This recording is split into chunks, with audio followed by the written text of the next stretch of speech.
Van a grabar ahí.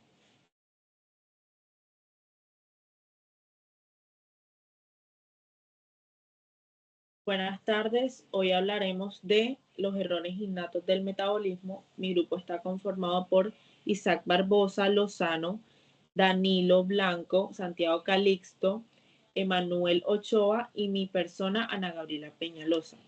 Empezaremos hablando sobre la galactosemia. Como definición tenemos que la galactosemia clásica es un trastorno metabólico hereditario autosómico recesivo, en el cual el organismo es incapaz de metabolizar la galactosa adecuadamente debido a una deficiencia en una enzima llamada galactosa 1-fosfato uridiltransferasa, conocida como GALT. Eso significa que cuando un recién nacido consume leche que contiene lactosa, su cuerpo no puede procesar la parte de la lactosa llamada galactosa, lo que lleva a una acumulación de metabolitos tóxicos. Sucede porque el metabolismo de la galactosa requiere varias enzimas y en la galactosemia clásica, una de las enzimas esenciales está ausente o funciona muy poco, de modo que la galactosa queda, por decirlo así, estancada en la célula en una forma tóxica. Ahora hablaremos del gen y el locus. El gen afectado es el GALT, responsable de codificar la enzima galactosa 1-fosfato uridiltransferasa. ¿Por qué este gen es clave? Porque su producto, la enzima GALT, realiza una reacción esencial en la vía de la metabolización de la galactosa, y si esa enzima falla, la vía metabólica se detiene y los intermediarios empiezan a acumularse. El locus de este gen GAL se localiza en el cromosoma 9, específicamente en la región 9p13. ¿Por qué es importante el locus? Saberlo permite realizar pruebas moleculares dirigidas, asesoramiento genético familiar, identificar variantes patogénicas conocidas, estudiar recurrencia en familias, y en genética clínica conocer el locus también apoya el diagnóstico diferencial y permite rastrear mutaciones comunes en ciertas poblaciones. Seguimos con la fisiopatología y hablaré sobre el paso a paso de cómo se da la galactosemia. Primero, el recién nacido ingiere la lactosa por medio de la leche materna, ¿verdad? Esta se descompone en glucosa y la galactosa en el intestino. La galactosa debe ser procesada en el hígado para poder ser utilizada como fuente de energía o formar moléculas estructurales esenciales. Como segundo paso, dentro del hepatocito, la galactosa se convierte en galactosa 1-fosfato mediante la enzima galactoquinasa. Esta parte del proceso está intacta en la galactosemia clásica. El problema aparece en el tercer paso, que es cuando la enzima GALT, que normalmente transforma la galactosa 1-fosfato en UDP galactosa, no está presente o funciona mínimamente. Si esta reacción no ocurre, la vía metabólica se detiene. Como consecuencia directa, la galactosa 1-fosfato se acumula dentro de la célula. Esta molécula atrapada secuestra el fosfato y reduce la disponibilidad de fosfato para generar ATP, lo que conduce a un déficit enérgico. Paralelamente, el exceso de galactosa toma una vía alterna y es reducida a galactitol por la aldosa reductasa. El galactitol es osmóticamente activo, lo que significa que atrae agua y altera la estructura celular, especialmente en el cristalino del ojo. Finalmente, la falta de UDP galactosa afecta la glicosilación de proteínas y lípidos, y esta glicosilación es fundamental para la integridad de las membranas, la mielización y función de muchas proteínas. Cuando esta ruta falla, se comprometen funciones celulares básicas en el hígado, riñón, cerebros y ojos. En conjunto, la acumulación tóxica El déficit energético y el estrés osmótico explican las alteraciones multisistémicas de la galactosemia. Sigue. Seguimos con las manifestaciones clínicas. Las manifestaciones clínicas suelen comenzar en los primeros días de vida, tras el inicio de la lactancia, debido a la exposición a la lactosa. La enfermedad se caracteriza por un cuadro multisistémico que puede ser fatal si no se trata. En los síntomas iniciales tenemos pobre alimentación, letargia e irritabilidad, vómitos y falla para prosperar, o sea, para engordar. ¿Sí?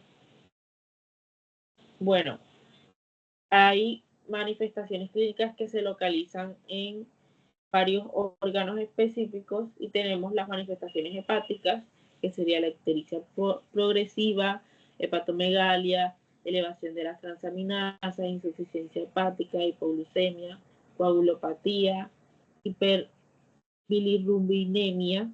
En las neurológicas tenemos hipotonía, convulsiones en casos severos, retrasos del neurodesarrollo si no se trata, oculares, cataratas por acumulación de galacticol en el cristalino, que esto es un dato clínico clásico, y renales, tubulopatía proximal, aminoaciduria, acidosis metabólica y proteinuria. ¿Sí? En las otras formas de la galactosemia tenemos a la deficiencia de la galactoquinasa, en este caso la enzima afectada es la primera en la vía. La galactosa no puede convertirse en galactosa 1-fosfato y la acumulación de galactosa se desvía rápidamente hacia la producción de galactitol. Eso produce principalmente la catarata, porque el cristalino es muy sensible al galactitol. La otra que tenemos es la deficiencia de la pimerasa. Puede tener una forma leve, limitada a glóbulos rojos, o una forma severa que afecta a múltiples tejidos y puede parecerse clínicamente a la galactosemia clásica. El problema aquí es que el organismo no puede convertir la UDP-galactosa en UDP-glucosa, afectando la síntesis de glicoconjugados y procesos celulares esenciales. Y está la variante Duarte, que es la forma más leve de la deficiencia de GALP, donde la actividad enzimática está parcialmente conservada. Los pacientes suelen tener una evolución más favorable y las restricciones dietarias pueden ser temporales o menos estrictas. A continuación sigue mi próximo compañero con la enfermedad de Pompe.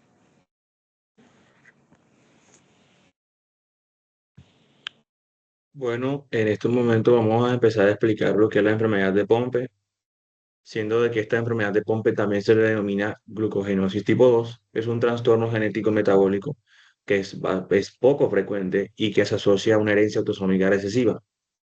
Se caracteriza principalmente por la acumulación de glucógeno dentro de los lisosomas, todo debido a la ausencia de una enzima que permite la catabolia de este tipo de moléculas en glucosa, como lo es la alfa 1,4 glicosidasa ácida, la GA o GAA, encargada de que básicamente permita que ese glucógeno se pueda degradar en glucosa y pueda ser, en el caso del hígado, transportada a la sangre para aumentar la glicemia, en caso de hipoglicemia, o también para la contracción muscular en el músculo cardíaco, músculo esquelético estriado y músculo liso.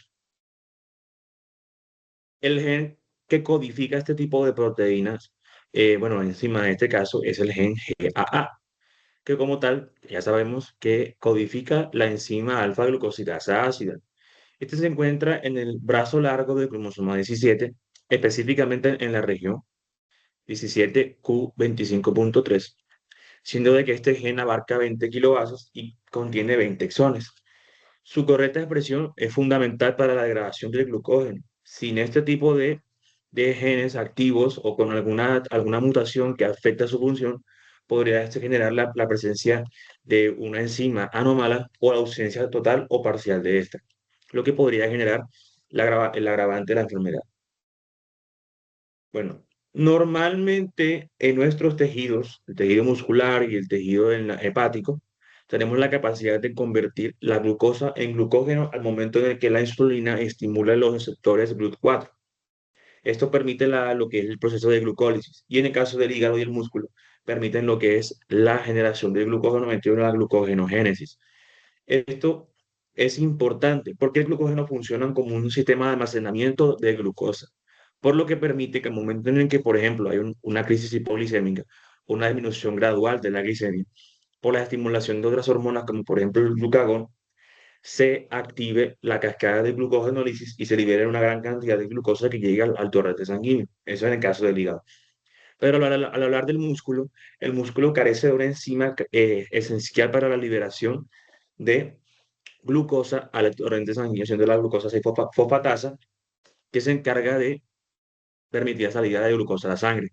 En este caso, se da la glucogenólisis o sí, glucogenólisis para permitir la liberación de glucosa y que se convierta esa glucosa en energía usada por el músculo para contraerse. Eso en caso de músculo liso, cardíaco estriado y músculo esquelético estriado. Ahora, existen tres principales mutaciones que afectan este gen y que derivan en lo que es esta enfermedad de Pompe. La primera mutación, siendo la más común, siendo la C-32-13, timina guanina, siendo que es el cambio de timina por 13 bases, por cambio de timina por guanina, 13 bases antes del nucleótido número menos 32 en la región intrónica. ¿Qué quiere decir esto?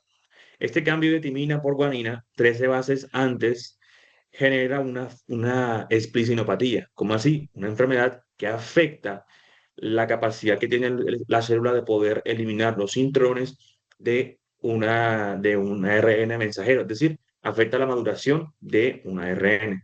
Por ende, genera una pérdida de información genética, generando de que posiblemente la enzima, la GAA, mute y llegue a generar una enzima de baja actividad o una enzima incompleta o una enzima inexistente porque el ARN no se madura lo suficiente como para poder ser codificado por parte de un ribosoma.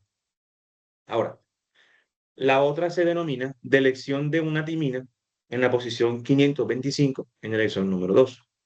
Esto genera una frame shift mutation. ¿Qué quiere decir una frame shift mutation? Es una mutación del marco de lectura que afecta como tal la lectura de un codón.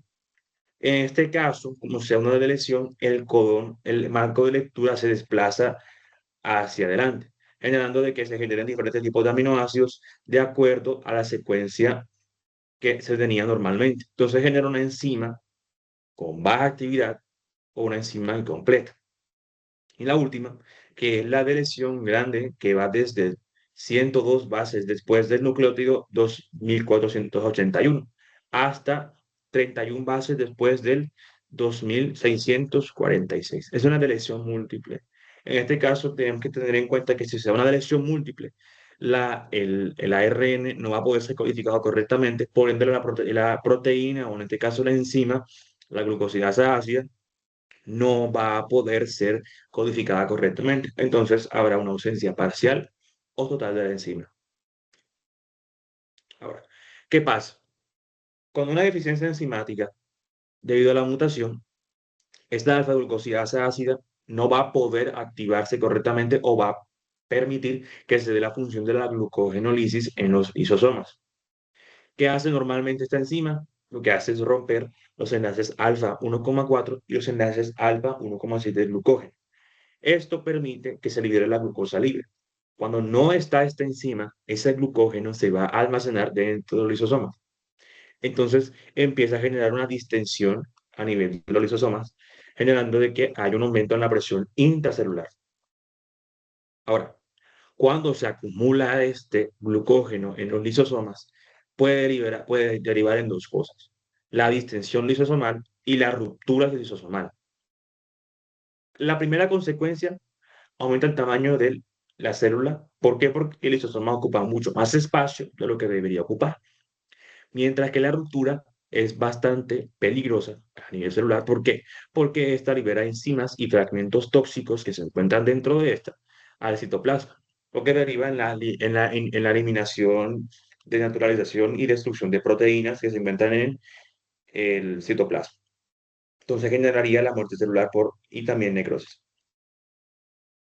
En el tejido muscular es el más afectado de entre todos, siendo que el número uno es el músculo cardíaco estriado.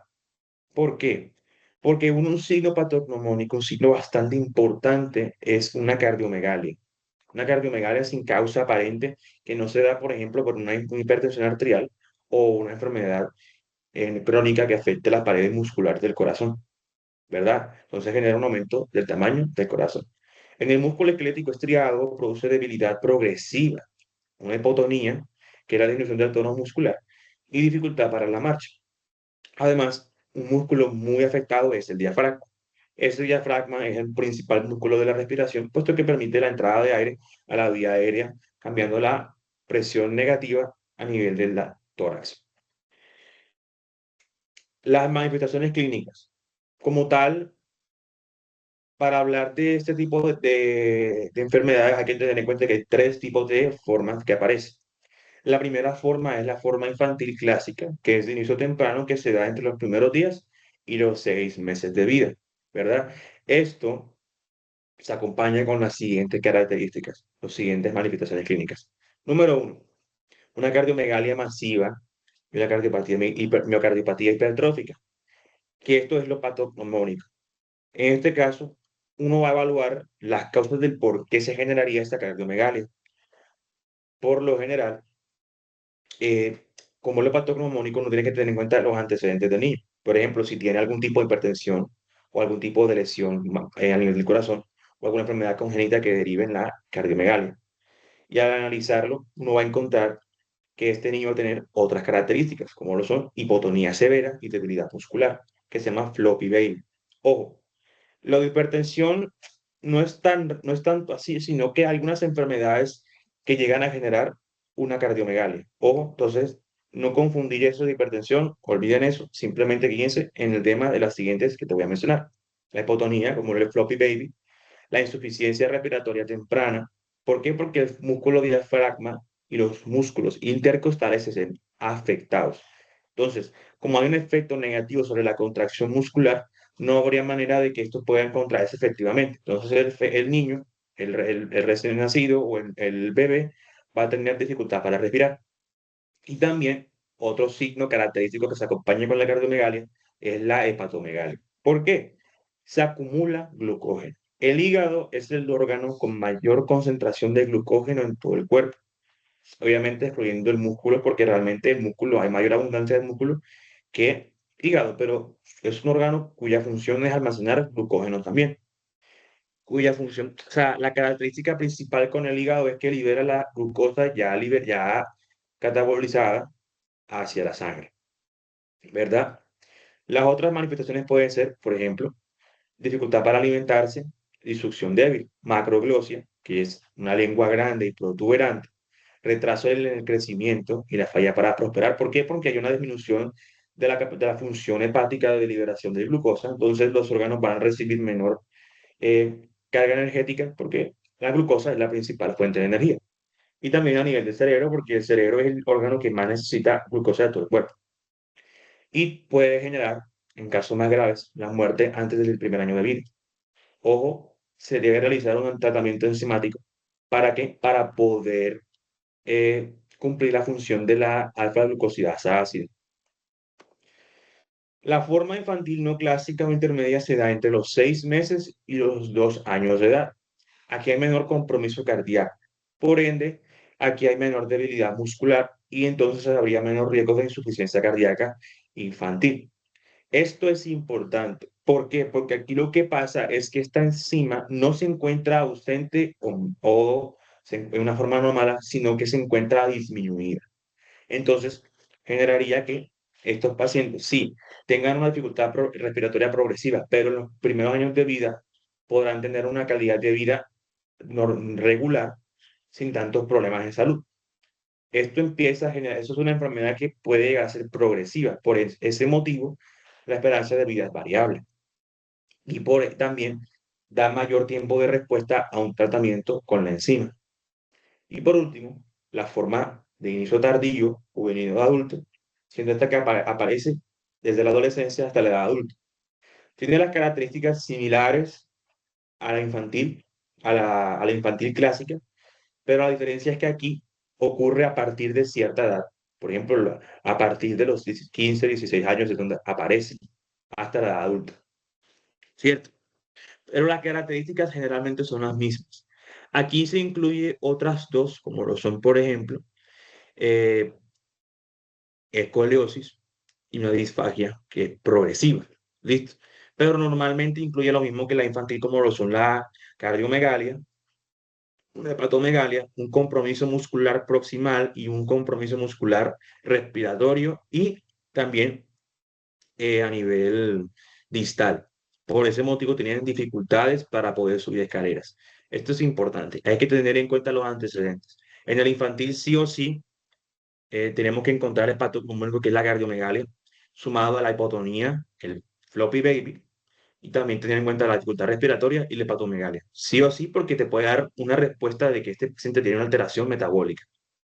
En los adultos es teniendo en cuenta los antecedentes que este tiene y analizar qué características se comparte con las demás enfermedades. Eso es lo que se tiene que tener en cuenta aquí. Y mi compañero va a seguir con la enfermedad de Newman-Pick. Bueno, hablándoles sobre esta enfermedad, vamos a empezar con la definición primeramente. Pasa a la siguiente. Ok, esta enfermedad la podemos definir primeramente. Este es un grupo de enfermedades lisosomales hereditarias raras de tipo autosómico recesiva, caracterizadas por una alteración en el metabolismo intracelular de los lípidos, especialmente la esfingomielina y el colesterol, lo que lleva a su acumulación patológica en los lisosomas de diferentes tejidos del cuerpo, como lo pueden ser el hígado, el vaso, la médula ósea, los pulmones y el cerebro. Vamos a tener una clasificación de esta enfermedad. La podemos clasificar en la tipo A, tipo B, tipo C1 y tipo C2. Cada uno pues con sus mecanismos particulares y algunas manifestaciones clínicas distintas, aunque con un denominador común que vendría siendo la disfunción en el transporte y la degradación lipídica intracelular. Ok, ahora hablando un poco acerca de los genes y los locus, vamos a empezar primeramente con la enfermedad de Niemann-Pick tipo A y tipo B. En este caso las voy a describir juntas, ya que estas comparten el mismo gen y el mismo locus.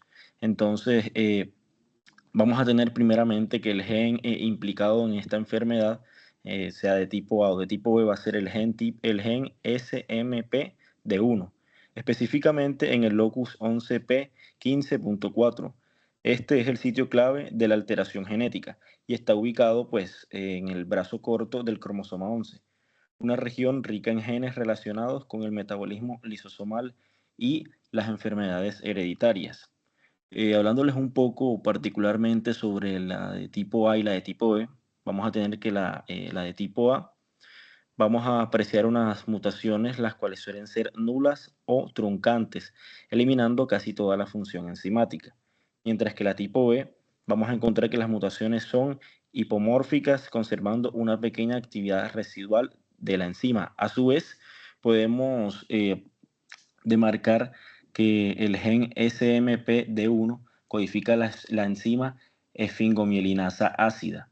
Esta está localizada en los lisosomas y esta enzima como tal, su actividad o función es la de catalizar la hidrólisis de la esfingomielina en fosforilcolina y ceramida, pasos esenciales como tal para el metabolismo lipídico celular. Bien, hablándoles ahora del gen y locus de la Niemann-Pick tipo C1 y C2, vamos a tener primeramente hablando de la C1, que el gen implicado va a ser el gen NPC1, que codifica una glucoproteína transmembrana lisosomal esencial para el transporte de colesterol y glicoesfingolípidos, fuera del compartimento endosoma-lisosoma. El locus en este caso va a ser el 18q11.2, el cual se localiza en el brazo largo del cromosoma 18. Y mutaciones en este sitio van a representar aproximadamente el 95% de los casos de Niemann-Pick tipo C, siendo pues lógicamente esta la más común. Ahora bien, hablando de la Niemann-Pick tipo C2, vamos a tener que el gen implicado es el NPC2, que codifica una proteína soluble lisosomal, la cual actúa en conjunto con la NPC1 para el transporte de colesterol dentro de la célula. La alteración de NPC2 es mucho menos frecuente. Vamos a tener que es del 5% de los casos del tipo C, por lo cual la podemos contrastar con el 95% que es la C1, pero esta como tal va a provocar un cuadro clínico indistinguible del NPC1. Eh, bien, el locus implicado en este tipo, que es la C2, va a ser el locus 14q24.3, el cual está situado en el brazo largo del cromosoma 14. Este es una región clave en la homeostasis del colesterol intracelular. Entonces, ahí ya podemos establecer unas diferencias claves entre la tipo C1 y la tipo C2. Bien, ahora hablando de la fisiopatología, vamos a empezar primero por las tipo A y la tipo B. Esta se caracteriza por una deficiencia de la esfingomielinasa ácida o sus siglas como tal ASMD. Como tal, vamos a tener que las tipos A y B van a compartir la misma base bioquímica, ya que ambas, pues, como les dije anteriormente, se deben a mutaciones bialélicas en el gen SMPD1, el cual está localizado en el cromosoma 11p1514. Este gen codifica la enzima lisosomal esfingomielinasa ácida, lo cual es responsable de la catalizar e hidrolizar la esfingomielina en ceramida y fosforilcolina. Entonces vamos a tener en el caso pues patológico, cuando la enzima mencionada va a estar ausente o reducida, vamos a tener como tal que la esfingomielina no se degrada adecuadamente y se va a acumular en los lisosomas de macrófagos, hepatocitos, células de Kupffer, neuronas y neumocitos. Posteriormente vamos a tener que esta acumulación va a generar un aumento del volumen celular, disfunción de los orgánulos y estrés oxidativo. Posteriormente, la sobrecarga lisosomal va a alterar la señalización intracelular, el metabolismo del calcio y las vías apoptóticas, promoviendo como tal la muerte celular progresiva. A su vez vamos a tener que en los tejidos viscerales este proceso origina hepatomegalia, esplenomegalia, infiltrado pulmonar intersticial, dislipidemia y daño medular. Hablando un poco de la tipo A, el depósito también va a ocurrir en el sistema nervioso central, produciendo neurodegeneración masiva por apoptosis neuronal, desmielinización y pérdida sináptica. Ok, hablando ahora un poco entre la diferencia fisiopatológica entre la tipo A y la tipo B, vamos a tener que la tipo A, la enzima como tal va a tener una actividad nula o menor al 5%, lo que va a provocar una afectación multisistémica severa y precoz. Mientras que la tipo B, aquí vamos a tener que se va a conservar hasta un 10 o 20% de la actividad enzimática, lo cual limita el daño neurológico y permite una evolución más lenta y crónica, y como tal un desarrollo de la enfermedad un poco menos severo. Bien, ahora hablando de la fisiopatología de la enfermedad de Niemann-Pick tipo C, vamos a tener que esta está ligada a un defecto en el transporte intracelular de colesterol y lípidos. Aquí este tiene una fisiopatología un poco diferente, ya que en este caso la esfingomelinasa ácida es normal. Y en este caso, pues la alteración se va a deber a la mutación en el gen NPC1 o NPC2 respectivamente, los cuales van a codificar proteínas complementarias que participan en el transporte tanto de colesterol y glicoesfingolípidos, desde los lisosomas hasta el citoplasma. Entonces vamos a tener que el mecanismo patogénico primeramente, vamos a hablar que en las condiciones normales, pues el colesterol obtenido por endocitosis se va a transportar desde los lisosomas hacia el retículo endoplásmico y la membrana plasmática, con ayuda de las proteínas NPC1, que es transmembrana, y la NPC2, que vendría siendo la proteína soluble. Luego, cuando cualquiera de estas proteínas está mutada, vamos a tener que el colesterol va a quedar atrapado en el interior de los lisosomas en forma no esterificada, junto con glicoesfingolípidos, esfingomielina y gangliósidos, como lo puede ser el GM2 y el GM3. Entonces vamos a tener que este exceso lipídico va a afectar la función lisosomal y mitocondrial, interrumpiendo la autofagia, va a alterar la fluidez de las membranas celulares y va a desencadenar estrés del retículo endoplasmático. Vamos a tener también que en las neuronas la disfunción del tráfico de colesterol va a provocar una degeneración axonal, pérdida sináptica, desmielinización y neuroinflamación. Entonces, el resultado pues, final de todo este proceso patológico va a ser una neurodegeneración progresiva, la cual se va a manifestar con alteraciones del movimiento, como lo puede ser la ataxia, la distonia. Vamos a tener disfunción cognitiva y compromiso oculomotor característico. Lo podemos apreciar en una parálisis supranuclear de la mirada vertical. Entonces vamos a tener en este caso que las alteraciones celulares clave va a ser la acumulación del colesterol libre, el cual está ligado al bloqueo del metabolismo lipídico. Vamos a tener el aumento de especies reactivas de oxígeno, los cuales derivan daño oxidativo. Vamos a tener actividad microglial y neuroinflamación crónica. Y también vamos a tener la apoptosis neuronal progresiva, la cual va a estar ligada a la pérdida funcional irreversible del sistema nervioso central. Ahora hablando un poco de las manifestaciones clínicas, vamos a empezar con la Niemann-Pick tipo A, que vendría siendo la neuronopática infantil. Vamos a tener que esta va a representar la forma más grave y de inicio temprano. Generalmente en los primeros meses de vida, de 3 a 6 meses, se caracteriza por una deficiencia casi total de esfiengomelinasa ácida, lo cual va a ocasionar un daño visceral y neurológico severo. Entonces, tenemos que las manifestaciones clínicas principales en este caso va a ser la hepatoesplenomegalia masiva. Este es uno de los signos más precoces, ya que el hígado y el vaso van a aumentar de tamaño rápidamente, generando distensión abdominal, anemia y trombocitopenia.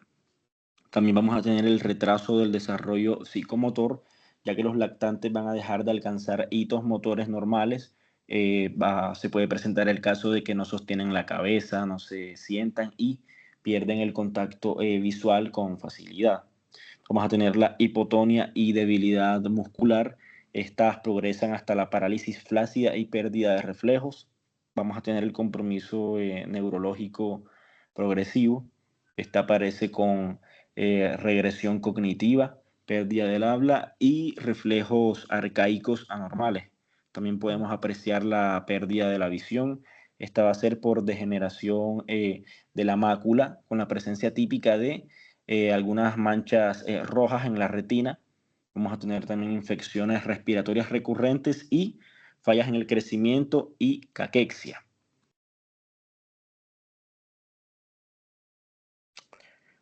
Ok, ahora hablando de la Niemann-Pick tipo B o no neuronopática crónica, en este caso vamos a tener que esta forma representa una actividad parcial de la esfiengomielinasa ácida, lo cual va a evitar el daño neurológico grave, teniendo esa clave diferencia con la tipo A.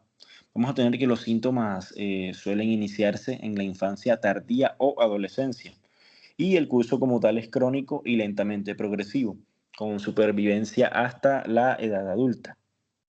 Tenemos que las manifestaciones clínicas características es hepatoesplenomegalia, igual que en la tipo A.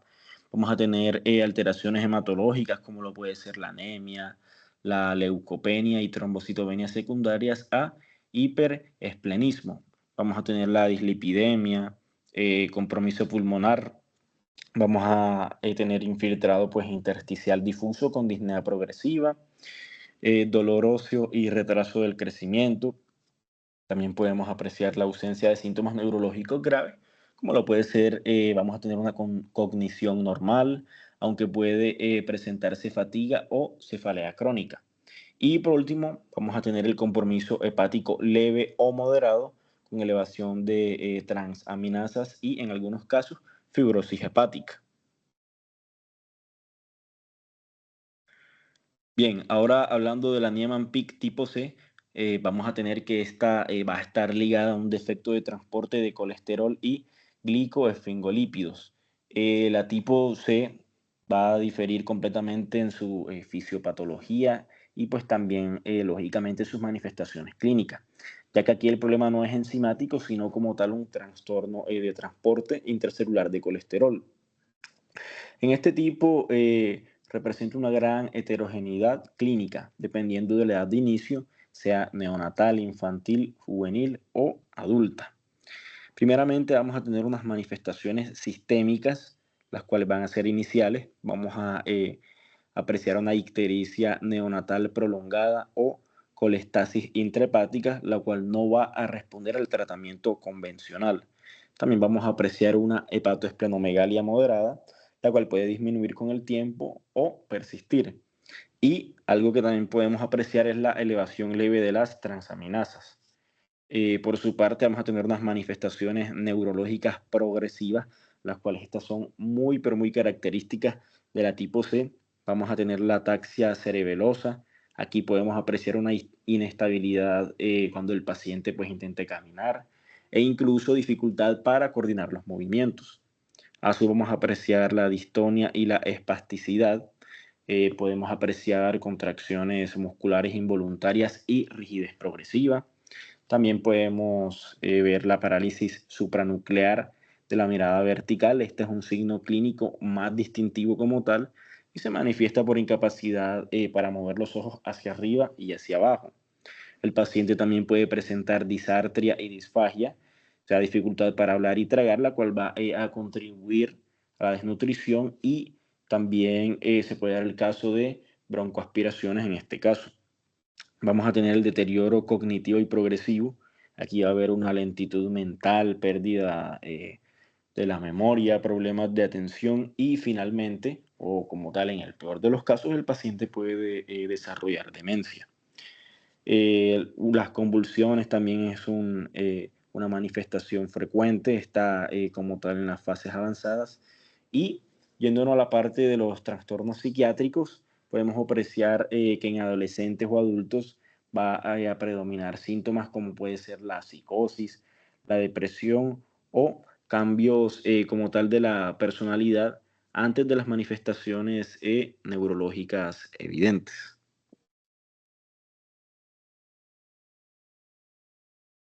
Bueno, ahora seguimos con lo que sería la enfermedad de Gaucher. Primeramente tendremos su definición en el cual encontramos que este principalmente es un trastorno genético hereditario del metabolismo de los lípidos. Es asimismo una enfermedad congénita autosómica recesiva, perteneciente al grupo de las enfermedades por depósito lisosomal. Esta principalmente se produce pues por una deficiencia o ausencia de la enzima glucocerebrosidasa, la cual se encarga de degradar una sustancia grasa llamada glucocerebrósidos dentro de los lisosomas de las células. Esta acumulación afecta principalmente a lo que serían los órganos ricos del sistema reticuloendotelial, como lo serían el vaso, el hígado, la médula ósea y en algunos casos afectaría todo lo que sería el sistema nervioso central. ¿Sí? Bueno, en la enfermedad de Gaucher nosotros tenemos tres tipos diferentes, en los cuales estos se clasifican pues según la presencia o ausencia de afectaciones neurológicas, así como también la velocidad de progresión de esta enfermedad. Primeramente tenemos la que sería Primeramente tenemos la que sería la tipo 1 o no neuropática. Esta es la forma más frecuente que se dan aproximadamente el 90% de los casos en el cual nosotros no vamos a encontrar afectación del sistema nervioso central. Se manifiesta en lo que sería la infancia tardía o en una adultez con síntomas de diversas intensidades. Las características principales de estas pues serían una hepatoesplenomegalia con un aumento marcado del tamaño pues del hígado y del vaso, una anemia y trombocitopenia que causarían pues una fatiga, palidez, tendencia al sangrado o hematomas, dolores óseos, en algunos casos retracciones del crecimiento y pubertad tardía, y pues principalmente se caracteriza porque no hay una afectación neurológica. Tendríamos por segunda la tipo 2 neuropática aguda infantil, en el cual esta es la forma más grave y de inicio temprano. Esta aparece en los primeros meses de vida y afecta intensamente el sistema nervioso central. Esta se caracteriza por lo que sería el retraso psicomotor, espasticidad, hipertonía, convulsiones, estrabismo y dificultades para la deglución. Asimismo, también podemos encontrar lo que sería una hepatoesplenomegalia severa, retrasos del crecimiento y falla para prosperar, y una evolución muy rápida hacia la muerte en los primeros 2 años de vida, generalmente por el compromiso neurológico o por ser más propensa también a infecciones. Por último, tendremos la tipo 3 o neuropática subaguda crónica. Esta es una forma intermedia entre la tipo 1 y tipo 2. Esta comienza pues en la infancia o adolescencia y tiene una evolución más lenta. Esta es menos crónica que la anterior. Este tiene pues características clínicas de ambas con el compromiso neurológico, así como pues las afectaciones similares a la tipo 1 de la hepatoesplenomegalia. Y pues esta tiene en sus compromisos neurológicos menos severos los movimientos oculares anormales, una ataxia, convulsiones, demencia progresiva o alteraciones en el habla. Ahora sí sigue. Tenemos lo que sería el gen locus. El gen responsable de la enfermedad de Gaucher pues es el gen GBA1, el cual su locus se encuentra en el cromosoma 1 en la región Q21 o en el brazo largo pues del cromosoma 1. Principalmente tenemos lo que sería la enzima deficiente, en este caso la glucocerebrosidasa, y pues vemos aquí mismo en esta imagen que es una enfermedad autosómica recesiva, en el cual pues tendremos principalmente en un 25% un paciente normal, un 50% de pacientes portadores y un 25% de probabilidades de que se manifieste pues la enfermedad de Gaucher. ¿Sí? Bueno, ahora seguiremos con lo que sería la fisiopatología de esta. Bueno, esta se basa principalmente en un defecto en el metabolismo de los lisosomas de los lípidos, específicamente en la degradación del glucocerebrócido, lo que genera pues una cascada de alteraciones celulares y tisulares sistémicas. Primeramente tenemos lo que sería el defecto enzimático primario, que en condiciones normales pues los lisosomas contienen una enzima llamada beta-glucocerebrosidasa, cuya función es hidrolizar el glucocerebrócido en ceramida y glucosa. En esta enfermedad, pues hay una deficiencia cuantitativa o cualitativa de esta enzima, que es causada pues por la misma mutación del gen GBA. Al faltar esta enzima o estar alterada, el glucocerebrócido pues no puede degradarse y comienza a acumularse dentro de los lisosomas, especialmente de los macrófagos del sistema retículo endotelial. El segundo paso sería la formación de lo que serían las células de Gaucher. Los macrófagos cargados de glucocerebrócidos se transforman en las llamadas células de Gaucher, que son el sello histológico pues, de esta enfermedad. Estas se caracterizan por ser células grandes, con un citoplasma abundante y fibrilar que tiene un aspecto característico como de un papel arrugado o seda arrugada.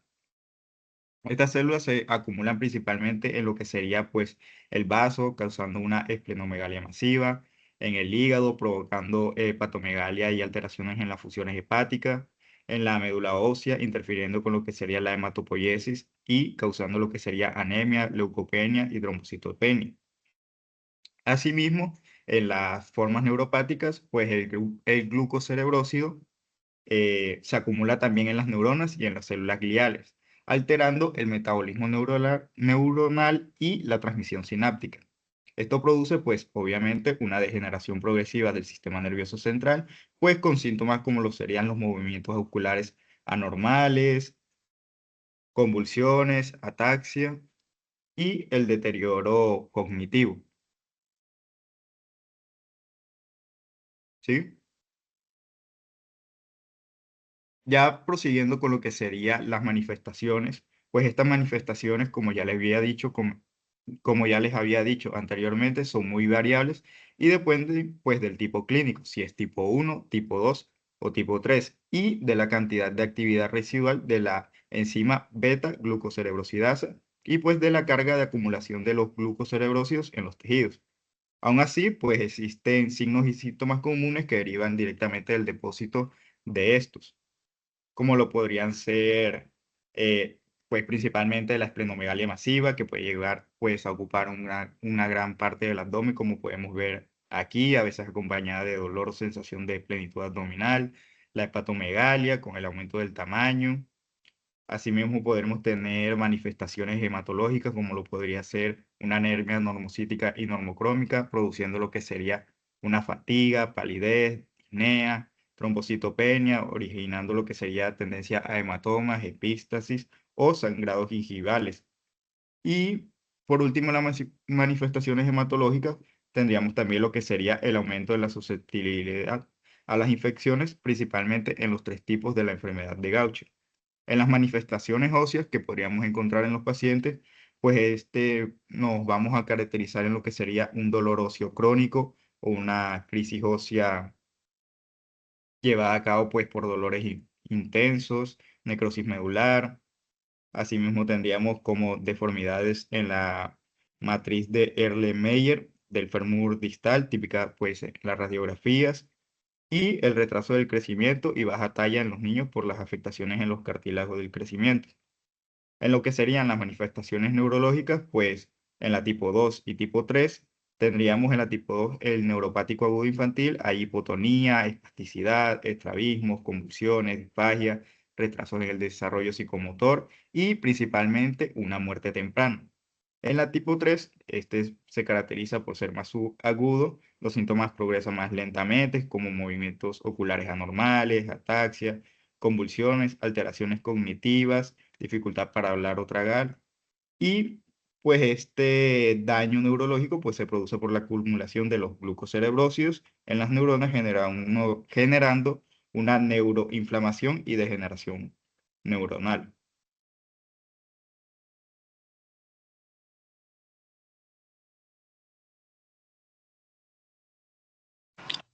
Y bueno, ahora seguimos con la última de las enfermedades de los errores innatos del metabolismo, la cual correspondería al síndrome de hipofosfatasia. ¿Vale? Primero empecemos definiendo lo que vendría siendo este síndrome. La hipofosfatasia es un trastorno metabólico poco frecuente de origen genético que se caracteriza por una actividad disminuida de la enzima fosfatasa alcalina. Esta enzima es fundamental para la correcta mineralización de los huesos y de los dientes, proceso esencial para su desarrollo y fortaleza. La falta de actividad de esta enzima provoca un defecto en la mineralización tanto ósea como dental, lo que da lugar a un espectro clínico amplio y variable que pueden manifestarse desde formas graves y potencialmente mortales al momento del nacimiento hasta presentaciones más leves con síntomas discretos que aparecen con la edad adulta. Pasa.